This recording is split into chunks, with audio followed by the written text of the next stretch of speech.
وہ پالیسیوں میں تو سارا تسلسل اس طرح کا ہے کہ آپ کو مزید سے مزید آپ کو پریشر میں لایا جائے. بالکل. یہاں پر اشرف بھائی ہمیں بولا گیا ہے کہ بتاتے چلیں آپ کو بھی دیکھنے والوں کو کہ اسرائیل نے ایران پر حملہ کیا ہے جس کے جوابی وار میں ایران نے 100 سے زائد ڈرونز داغے ہیں اسرائیل کی طرف, اور اسرائیل کے ڈیفنس منسٹر جو ہے وہ یہ کہہ رہے ہیں کہ ہم پر حملہ کیا گیا ہے اور کچھ لوگوں نے اس کی مزاحمت کی ہے. تو میں آپ کی طرف آتا ہوں, مجھے یہ بتائیں کہ جب مسلمان ملک پر حملہ ہو رہا ہے تو مشکل نہیں ہے, لیکن اگر ہم ریٹیلیٹ کرتے ہیں, ہم ری ایکشن دکھاتے ہیں تو ہم غلط ہو جاتے ہیں, بریک پر جاتے ہیں. لیکن آپ کا آنسر لیتے ہوئے نہیں, پالیسی یہی ہے نا, یہی تو کچھ ہو رہا ہے کہ مسلمان جب آتے ہیں تو یعنی کہ برا لگتا ہے انہیں, جب ان کے کسی بچے کے اوپر حملہ ہوتا ہے, بغل بچے کے اوپر, تو وہ شور مچنا شروع ہو جاتا ہے. یہی چیزیں ہم نے لیکن یہ کہ ہم تو بہت زیادہ کمزور لوگ ہیں.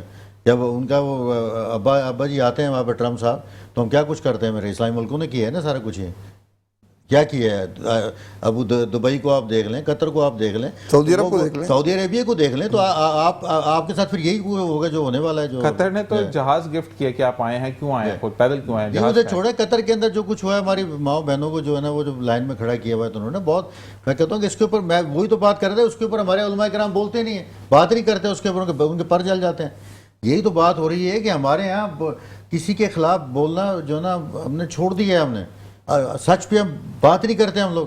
ڈاکٹر صاحب اسی کے لیے ہم نے مفتی زاہد صاحب کو بلوایا کہ جو اس بارے میں ہمیں بات کریں گے, بریک کے بعد جوائن کریں گے, اور آپ دونوں سے بھی یہی سوال رہے گا کیونکہ اس وقت ہم کس نہج پر کھڑے ہیں. کیونکہ اگر اسرائیل میں کسی کو کتے کو کوئی ہٹ کرتا ہے تو وہاں پر واویلا مچ جاتا ہے کہ یہ بھی ایک جان لیوا چیز, مطلب سانس لینے والی چیز تھی, یہ سانس لیتا تھا. تو فلسطینی سانس لینے والے وہ مخلوق نہیں تھے, یا فلسطین کی جتنے بھی بچے, ہماری مائیں بہنیں یا ہمارے بزرگ تھے, وہ تمام مٹی کے وہ پتلے تھے کہ جو آپ نے توڑ دیے, آپ کی مرضی, آپ نے جوڑ دیا, آپ کی مرضی. اس میں بات کریں گے ہم. مفتی زاہد صاحب ہمیں جوائن کریں گے بریک کے بعد. دیکھتے رہیے مسکراتی صبح وذ ذیشان اثر.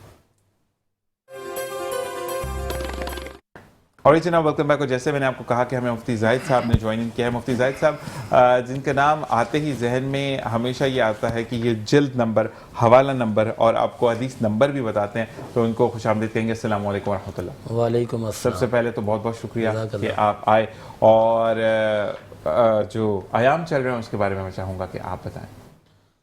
اعوذ باللہ من الشیطان الرجیم, بسم اللہ الرحمن الرحیم. یقینی طور پر جو ذوالحج کا مہینہ ہے نہایت ہی اہمیت کا حامل مہینہ ہے, اور اس ذوالحج کے مہینے کے اندر جہاں جناب اسماعیل علیہ السلام اور جناب ابراہیم علیہ السلام کی قربانیوں کو یاد کیا جاتا ہے, وہیں پر ایک خصوصی دن آتا ہے جناب سیدنا عثمان غنی رضی اللہ تعالیٰ عنہ کے حوالے سے. آپ میرے پیارے حبیب امام الانبیاء نبی پاک علیہ الصلوۃ والسلام کے داماد ہیں, سفیر رسول ہیں, اور قرآن کریم کو جمع کرنے والے ہیں, اور قرآن کریم کو صحیح انداز میں امت تک پہنچانے والے ہیں, اور رسالت مآب صلی اللہ تعالی وسلم کی احادیث اور آپ کی شریعت کی آپ پاسداری کرنے والے ہیں, اور شریعت اور اسلام کا پرچار کرنے والے ہیں. حضرت عثمان غنی رضی اللہ تعالیٰ عنہ سفیر رسول اس طرح ہیں کہ جب امام الانبیاء نبی پاک علیہ الصلوۃ والسلام نے انہیں اپنا سفیر بنا کر مکہ کی طرف بھیجا تھا, تو اہلیان مکہ کا یہ جواب تھا کہ اے عثمان, آپ اگر عبادات کرنا چاہیں تو کر سکتے ہیں, باقی ہم محمد مصطفیٰ کو اجازت نہیں دیں گے. تو حضرت عثمان غنی رضی اللہ تعالیٰ عنہ کا جو جواب تھا وہ بڑا ہی ایمان افروز جواب تھا. آپ نے فرمایا کہ اس عبادت کا مزہ ہی کیا جس میں مصطفیٰ کی زیارت نہ ہو, اور اس عبادت کا ذوق ہی کیسا جس کے اندر محمد مصطفیٰ کی محبت نہ ہو. کیونکہ صحابہ کرام کا یہ عقیدہ تھا, یہ نظریہ تھا کہ ادھر قرآن کریم پڑھتے تھے, ادھر چہرہ مصطفیٰ پڑھتے تھے. اللہ نے قرآن میں فرمایا نا کہ من یطع الرسول فقد اطاع اللہ, اور قرآن کریم کے سورہ آل عمران ہے, سورۃ النساء ہے, سورۃ النساء کی آیت نمبر 80 ہے, 90 ہے, اور اسی طرح سورۃ النحل کے اندر بھی یہ بات موجود ہے.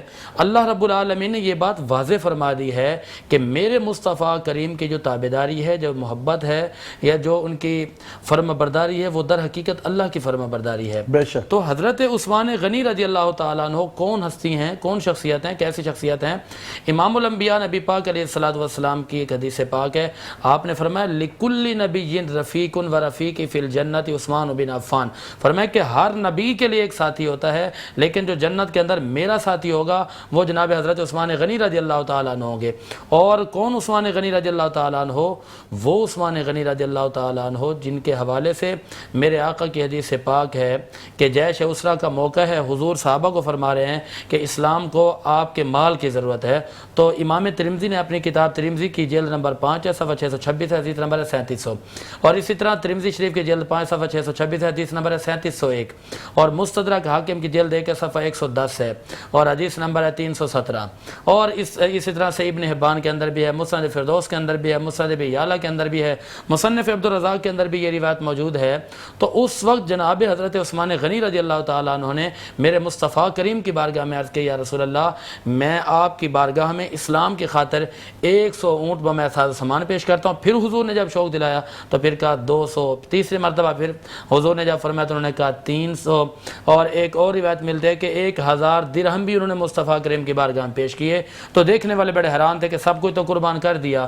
تو حضرت عثمان غنی رضی اللہ تعالیٰ عنہ کا یہ جواب تھا کہ حضرت عثمان غنی رضی اللہ تعالیٰ عنہ کا مال بھی مصطفیٰ کے لیے اور میری جان بھی مصطفیٰ کے لیے۔ سبحان اللہ، سبحان اللہ، سبحان اللہ۔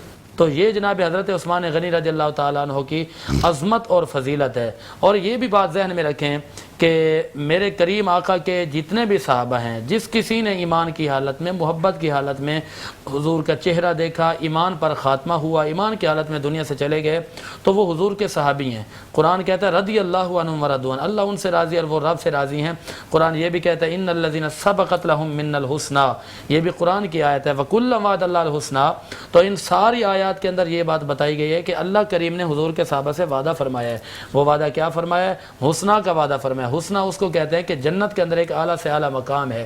جب حضرت عثمان غنی رضی اللہ تعالیٰ نے مال پیش کیا، میرے آقا نے فرمایا کہ اس کے بعد میرے عثمان غنی رضی اللہ تعالیٰ نے جو بھی عمل کریں گے ان سے کچھ پوچھا نہیں جائے گا، بلکہ فرمایا کہ ابو بکر بھی جنتی ہے، عمر فاروق بھی جنتی ہے، عثمان غنی بھی جنتی ہیں، مولا علی بھی جنتی ہیں۔ بلکہ اہلیان اسلام کا یہ عقیدہ ہے کہ جس کسی نے ایمان کی حالت میں حضور کا چہرہ دیکھا، ایمان پر خاتمہ، وہ ہر صحابی نبی جنتی جنتی۔ سبحان اللہ، سبحان اللہ۔ اور اب ہم آتے ہیں کہ جب اسلام کی بات ہو رہی ہے، ہم جمعے کا دن ہے، تو اب جیسے کہ ایران نے جو ہے وہ حملہ کیا، اور اس کے اوپر اب جتنے بھی اسرائیل فیور جو بھی لوگ ہیں، ایون تو اس میں انڈیا بھی شامل ہے، کہ یہ غلط ہو رہا ہے، وہاں پر قیمتی جانیں جائیں گی۔ تو جو ایران کے اندر حملہ ہوا یا مسلمانوں کے اوپر جو فلسطین میں ہو رہا ہے، تو ہم ویسے کہتے ہیں نا کہ بینگ اے مسلم ہم پہ بھی یہ لاگو ہے کہ ہم اس کی وہ کریں، ہمارے اکاؤنٹس کو لوگ کہتے ہیں نا بین کر دیے تو 10 اکاؤنٹ بن جائیں گے بھائی، آپ کہتے ہیں نا کہ زبان سے تو سامنے ہے۔ تو تب ہمارے مسلم جتنے بھی ممالک ہیں وہ کیوں چپ ہیں، یا اگر وہ چپ ہیں تو آخرت میں کیا سزا ہے؟ دیکھیں، بنیادی طور پر یہ بات ذہن میں رکھیں کہ جب کفر یا جب کوئی بھی دشمن آپ کی طرف حملہ آور ہوتا ہے، آپ کی جانیں اس سے محفوظ نہیں ہیں، آپ کی ریاست محفوظ نہیں ہے، آپ کا معاشرہ محفوظ نہیں ہے، تو قرآن کریم نے اور اسلام نے ہمیں ایک راستہ بتایا، وہ راستہ ہے جہاد کا۔ فرمایا اذن للذین یقاتلون بانہم ظلموا وجاہدوا فی سبیل اللہ، اور اس طرح جہاد کے احکامات کئی ہیں۔ لیکن یہاں پر آپ نے جو نقطہ اٹھایا وہ یہ ہے کہ اس وقت امت مسلمہ بلکہ 57 ممالک اسلامیہ کا کیا کردار ہے اور اسلامی حکم کیا ہے۔ قرآن کریم کہتا ہے انفروا خفافا وثقالا وجاہدوا باموالکم وانفسکم فی سبیل اللہ، یہ وہ حکم ہے جو فرض ہے۔ پہلے تو یہ حکم دیا کہ جہاد بھی ہے، یعنی کہ اگر دشمن آپ پر حملہ آور ہوتا ہے، آپ کی ریاست پر، آپ کی رعایا پر، آپ کے معاشرے پر، تو اس وقت آپ کے لیے یہ حکم ہے کہ آپ دفاع کریں گے۔ اچھا، اگر وہ کسی بھی طرح سے اپنے حرکتوں سے باز نہیں آتا تو پھر قرآن نے لازم حکم دیا انفرو، اب نکلو۔ اچھا، قرآن کریم کے اندر جہاں فعل امر کا صیغہ یعنی حکم دیا جاتا ہے نا، تو اس کا مطلب یہ ہوتا ہے کہ یہ کام کرنا واجب ہے، یہ کام کرنا فرض ہے۔ اب جب کسی بھی طرح سے کوئی بھی ملک ہو جو ظلم اور بربریت سے باز نہیں آتا، تو اب قرآن کریم نے کہا کہ اب ہتھیار بھی اٹھاؤ، خالی مزاحمتوں سے مذمتوں سے کام نہیں چلتا۔ اب یہ ہے کہ انفروا خفافا وثقالا وجاہدوا، اب آپ نے جہاد کرنا ہے۔ اب اگر کوئی بھی ملک آپ کے ممالک اسلامیہ پر حملہ آور ہو اور آپ بیٹھے رہیں کہ ہم مصلحت پسند ہیں، ہم صلح پسند ہیں، تو صلح اچھی چیز ہے، لیکن صلح اس وقت ہوگی جب سامنے والے کسی جگہ پہ بیٹھ کر کسی بات پر آمادہ ہو جائیں۔ لیکن اگر مخالف فریق کئی صدیوں سے یا کئی سالوں سے یا کئی ایام سے، کئی مہینوں سے اپنی حرکتوں سے باز نہیں آتا، تو اس طرح کی صورتحال کے اندر اسلام کا اور قرآن کا یہ فتویٰ ہے کہ مسلمانوں پر فرض ہو گیا ہے کہ اپنا دفاع بھی کرے اور ان کی مزاحمت بھی کرے، ان کے لیے اعلان جہاد کر کے وہاں جانا چاہیے، ممبروں سے آواز اٹھنی چاہیے، مساجدوں سے آواز اٹھنی چاہیے، ریاستوں کے حکمرانوں کی طرف سے آواز اٹھنی چاہیے۔ اگر اس طرح کے مظالم کے اندر آپ یا میں، آپ نے یہاں بیٹھ کے اپنی نوکری پیش کرنی ہے، میں نے یہاں بیٹھ کے کرنی ہے، اگر ہم اپنی نوکری کو بھی صحیح معنوں میں ادا نہیں کریں گے تو ہم بھی مجرم ہیں۔ قیامت کے دن اللہ کریم کی بارگاہ میں جب عدالت لگے گی، وہاں پر کوئی سفارش کام نہیں آئے گی، وہ ایسی عدالت ہوگی جس میں جج میرا رب العالمین ہوگا، اور وہاں پر آپ کے ہاتھ، آپ کے پاؤں، یہ ساری چیزیں آپ کی وکالت کر کے اللہ کی بارگاہ میں جواب دیں ہوں گی کہ مالک اس طرح ظلم ہوتے رہے اور یہ چیز اس کے بس میں تھی، اختیار میں تھی، یہ پھر بھی کچھ نہ کر سکا۔ تو آپ اور میں چونکہ ایک ریاست کے اندر رہتے ہیں، ہم ماتحت ہیں، ہم کم از کم اتنا تو کر سکتے ہیں کہ اپنی آواز بلند کر سکیں، حق بیان کر سکیں، اور اس کے علاوہ جو اعلان حق ہے وہ کر سکیں۔ تو امت مسلمہ پر اس وقت قرآن اور حدیث کی روشنی میں جہاد کرنا فرض ہو گیا ہے۔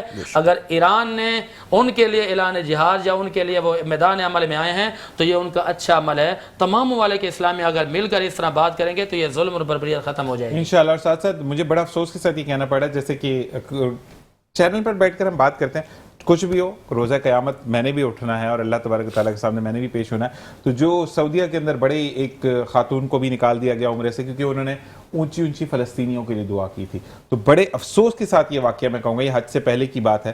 تو ہمیں یہ سوچنا ہے کہ قیامت کے روز نہ اسرائیل کام آئے گا، نہ ہی انڈیا کام آئے گا، نہ ہی یہ امریکہ کام آئے گا، صرف اپنے اعمال کام آئیں گے۔ اور جہاں جہاں تک میری آواز جا رہی ہے، میں یہی ریکویسٹ کروں گا کہ اٹھ کھڑے ہوں، کہ نہ کہ وہ وقت آئے کہ جب اللہ تبارک تعالیٰ نے ہم پر، امت مسلمہ پر، ویسے تو کہتے ہیں کہ جنت ہمیں آخر میں ملے گی، لیکن اگر ہمارے گناہوں کی سزا اتنی ہوگی کہ ہو سکتا ہے کہ جنت ہم پر واجب نہ ہو، تو آپ نے نبی کریم صلی اللہ علیہ وآلہ وسلم کے امتی ہونے کا ثبوت دینا ہے اور اپنے پیجز سے اپنی جہاں جہاں تک آپ کی رسائی ہے وہاں پر بیٹھ کر اس چیز کو کنڈیم کرنا ہے کہ اسرائیل کو اب بس کر دینا چاہیے، کہ بہت ہوا، کہ اب پانی سر سے اوپر جا چکا ہے۔ آپ کی طرف آتے ہیں اخلاق بھائی، مجھے یہ بتائیے گا کہ اب جس طریقے سے اسرائیل جو سٹرائکس کر رہا ہے اور اس کے بعد کہتے ہیں نا کہ ایک کھلے عام دھمکیاں دے رہا ہے کہ میری طرف یہ آئے گا تو میں اس کو برباد کر دوں گا۔ ابھی اس نے لندن والوں نے یہ کہا، لندن میں جو مظاہرے ہوئے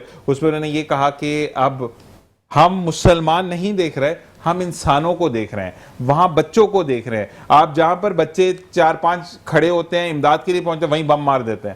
تو اس پر نیتنیاہو نے یہ کہا کہ اگر سنگین نتائج بھگتنے ہیں تو بولو، کوئی مسئلہ نہیں ہے، میں جڑ سے اکھاڑ دوں گا۔ مطلب اس کے آگے کوئی چل نہیں سکتی؟ نہیں، اب تو یہ وقت آ چکا ہے جو نا، جیسے مفتی صاحب نے بات کی کہ ابھی تو پاکستان کو اپنی پالیسی کو چینج کرنا پڑے گا، اور میں تو یہ ڈائریکٹلی کہوں گا اپنے فیلڈ مارشل صاحب سے، آرمی چیف سے جو حافظ قرآن بھی ہیں، تو ان پر آپ تو بالکل ہی نہیں کہ یہ نا چیلنج ہمیں یہ بالکل چیلنج دینا چاہیے، اور ہمارا ایک ایٹمی قوت ہے، ہم لوگ پاکستان ایک ایٹمی قوت ہے۔ پاکستان اکیلا کیا کرے گا؟ باقی ممالک کیا کریں؟ دیکھیں جی، کرنا پاکستان نے کچھ بھی نہیں کرنا اللہ تعالیٰ نے۔ جس دن ہماری یہ ایمان مضبوط ہو گئے کہ اللہ تعالیٰ ہی سب کچھ ہے، تو اس کے بعد یہ اسرائیل کچھ بھی نہیں ہے، یہ دوسری طاقتیں کچھ بھی نہیں ہیں۔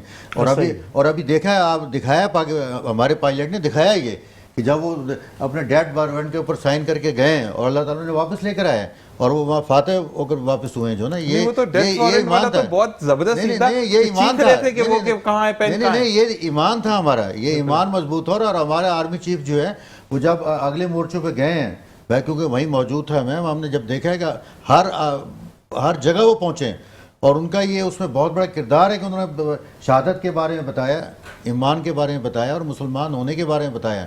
تو اس کے بعد پھر کیا ہوا، جنگ ہم جیتے، 3 گھنٹے میں جیت گئے ہم جنگ، بہت بڑے ملک سے ہم نے یہ جنگ جیتی ہے۔ تو ہمارا یہ ایمان ہونا چاہیے کہ ہم اللہ تعالیٰ کا شکر ہے کہ اسرائیل کو ہم یہ ٹف ٹائم دے سکتے ہیں، اور میرے خیال سے اگر ہماری یہ جنگ شروع رہتی ہے تو ہمارا دوسرا قدم جو ہے اسرائیل کی طرف ہی تھا۔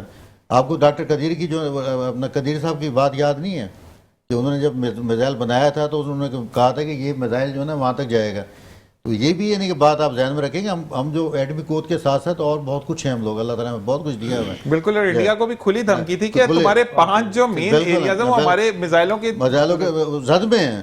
اور پھر یہ کہ ہمارے جو دوست ہیں وہ ہمارے بڑے، چائنا ہمارا دوست ہے، بڑا مضبوط دوست ہے، اور یہ پوری جنگ کے اندر چائنا کی ٹیکنالوجی تھی. لیکن ایک بات میں بولوں گا یہاں پر اس اشرف بھائی بھی دیکھیں ٹیکنالوجی آپ مجھے دے دیں, یہ موبائل آپ نے مجھے دے دی, اس کو مجھے چلانا نہیں آئے گا تو آپ کی ٹیکنالوجی فیل ہے. چلانا آتا ہے نا. لیکن میں یہ کہتا ہوں کہ پاکستانی پائلٹ نے جوانوں نے جو ہے وہ JF تھنڈر کو امر کر دیا کہ جس کی وہ آپ بات کر رہے تھے ایران کی, میں آپ کو پھر دوبارہ ایک بات یاد دلاتا ہوں, ہمیں حق اور سچ کا ساتھ دینا ہے, اور زیادتی ہو رہی ہے, ہمارے مسلمان بھائی ہیں, اور اگر ہم نے ان کا ساتھ نہیں دیا تو کل ہماری باری ہے. بالکل ایسے یہ نوٹ کر لیں, یہ سمجھ لیں, اور ہمارا کرتویہ, ہمارا ایمان یہ ہے حق اور سچ کے ساتھ چلنا ہے. اگر ایز اے مسلمان اگر ہم یہ نہیں کریں گے تو ہم دنیا میں بھی اور آخرت میں بھی ہم سے پوچھا جائے گا, اور ہماری نسلیں بھی اس طرح جنگ میں جھونکی جائیں گی. اس کی وجہ یہ ہے کہ پہل تو کہیں سے ہونی ہے. ہمیں یہ شعور, ہمیں یہ سمجھ آنی چاہیے کہ یہ ہمارے پڑوس میں ہو رہا ہے, ہمارے مسلمان ملک کے ساتھ ہو رہا ہے, اس کو فلسطین کو ہر ایک کو جینے کا حق ہے. ان کے ساتھ زیادتی ہو رہی ہے, ہم لفاظیوں میں ہی ہیں, ہم بات کہیں سے کہیں لے جاتے ہیں. حق بات یہ ہے کہ ہم مسلمانوں کے ساتھ کھڑے ہیں, ہم حق کے ساتھ کھڑے ہیں, اور ہمیں اسی جدوجہد کے ساتھ, اسی جنون کے ساتھ کھڑا ہونا چاہیے جو ایک مسلمان کا کرتویہ ہے. باقی باتیں ہم لفاظیوں میں, ہمارے پاس یہ, ہمارے پاس وہ, ہمارے بغیر سر و سامان کے ہم نے جنگ لڑنی ہے. ہمارا یہ بنتا ہی نہیں ہے کہ ہم صرف تماشا دیکھیں اور صرف لفاظوں تک رہیں. جہاد فرض ہے, یہ بات حضرت صاحب نے کہہ دی ہے, اور یہ حقیقت ہے کہ کسی مسلمان کا ناحق خون ہونا یہ بالکل واجب ہو جاتی ہے کہ مسلمان کا بھائی ہے, اس کے ساتھ زیادتی ہے تو سارے مسلمانوں کے ساتھ زیادتی ہے. تو یہ سمجھ, یہ شعور عام پاکستانی نہیں, ہر مسلمان پہ واجب ہے, اور یہ فرض ہے. بات یہیں آ کے ختم ہوتی ہے, اور میں اس بات کے اس میں ہوں کہ یہ زیادتی ہو رہی ہے, اور دنیا کے اندر 2 ملک یا 3 ملک مل کے کسی کا فیصلہ کر لیں اور اس کو تباہ و برباد کر دیں. عراق تباہ ہو گیا, آپ کا شام تباہ ہو گیا, آپ کا لیبیا تباہ ہو گیا, اب آپ کی ایران کی باری ہے, اس کے بعد پاکستان کی بھی باری ہے, کیونکہ ہسٹوریکل وہ بیان کر چکے ہیں اپنی بات کا. تو ہم کیا تماشا دیکھیں گے, آنکھیں بند کر کے بیٹھے رہیں گے؟ جب یہ ہونا ہے تو کیوں نہ ابھی اپنے آپ کو تیار کریں, کیوں نہ ہم اپنے فرنٹ لائن پہ آ جائیں. اور بالکل اللہ کے سامنے جب پیش ہو تو یہ بتائیں کہ ویسے آپ سے بھی یہی سوال ہے, لیکن امریکہ جہاں پہ کہتے ہیں کہ اس وقت سب کو اگر دیکھیں سپر پاور ہے, لیکن کہتے ہیں نا کہ اینڈ سے اینڈ بجا دی چائنا نے, ٹیرف واپس ہو رہے ہیں, سب چیزیں واپس ہو رہی ہیں. تو اسی طریقے سے ہمیں اب باقی میں جیسے کہ اشرف بھائی نے کہا کہ اب ہمیں ایران کا ساتھ دینا ہے کہ دوسرا فلسطین نہیں بنانا اس کو.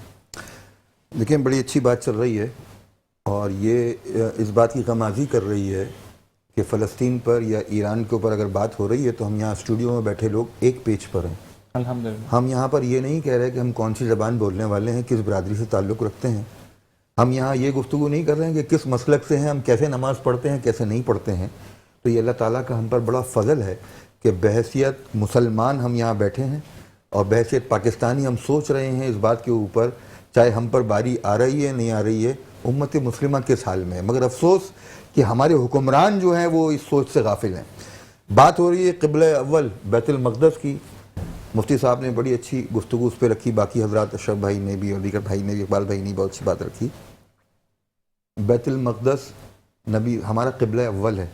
نبی مہربان محمد مصطفیٰ صلی اللہ علیہ وسلم کو جبریل امین سدرۃ المنتہا تک لے کر گئے, آپ کو جنت اور جہنم دکھایا گیا, ساری آپ کو آسمانوں کی سیر کرائی گئی, آپ کو واپس لایا گیا. انبیاء کی سرزمین ہے یہ فلسطین, قبلہ اول جو ہے. آج وہاں پر 50,000 سے زائد شہدا ہو گئے ہیں, ننھے معصوم بچے, خواتین, ہمارے مرد. کیا اللہ ہمیں قیامت کے دن بخش دے گا؟ بالکل ایسا کہ ہم نے تمہیں اتنی نعمتیں دی تھی. تمہارے F-16 جو ہے 14 اگست پہ صرف فضائی کرتب کے لیے تھے. تمہارے الخالد ٹینک اور تمہارے یہ ٹینک اور وہ ٹینک, تم جن کا نام رکھتے ہو, اسلامی نام رکھتے ہو, مگر وہ کس کے لیے تھے؟ وہ صرف نمائش کے لیے تھے کہ کئی بار 23 مارچ کو دکھا دیے جائیں, کوئی پریڈ کر دی جائے. اسی طرح یہ 57 ممالک جو ہیں جواب دہ ہیں. ہم دیکھتے کہ اگر بدر کا مارکہ ہوتا ہے تو 313 جو ہیں اپنے سے بڑی تعداد میں لوگ جو ہے حملہ آوروں کے ساتھ مقابلہ کرتے ہیں, بے سرود سائمانی کی حالت میں آتے ہیں. حضرت عثمان کا ذکر ہوا, حضرت ابوبکر صدیق, تو کیا بتاتے ہیں کہ اللہ اور اس کے رسول کا چھوڑ کر آگے ہو, میرے پاس تو کوئی مال و متاع بھی نہیں ہے. تو بات یہ ہے کہ آپ کے پاس جو کچھ ہے اللہ کے راستے میں لگا دیجئے. اور آج تو 57 ممالک ہیں, ایک بہت بڑی پاور ہیں یہ ایک بہت بڑی اکانومی ہے دنیا کی. یہ ایک بہت بڑی 57 ممالک کی فوجیں کس لیے بنائی گئی ہیں؟